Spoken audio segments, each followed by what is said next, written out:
وده اللي تم الكشف عنه، انه كابتن طارق سليمان راح لكابتن حسام وقال له: كابتن حسام الوقت قرب ينتهي، احمد حجازي ممكن ينزل دلوقتي. فسمع حجازي الكلام اللي بيقوله كابتن طارق سليمان لكابتن حسام حسن، فاعترض على لهجه كابتن طارق سليمان، لانه انا مش لعيب صغير يطلب من المدير الفني ان انا اشارك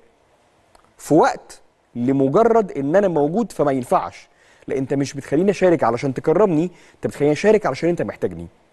لما قرر كابتن حسام الدفع باحمد رمضان بكم، اعتقدنا ان الموضوع انتهى عند هذا الحد، مسائل فنيه عاديه للمدير الفني الحق كاملا في اختيارها. لكن تسريبات النهارده الصبح عن انه احمد حجازي خرج من معسكر المنتخب المصري بناء على رغبته الشخصيه ان مش عايز اكمل لاسباب خاصه، عشان حجازي قبل ما الموضوع ينزل بشكل رسمي ينزل على الانستجرام ويوضح بانه لا، انا ما اعتذرتش،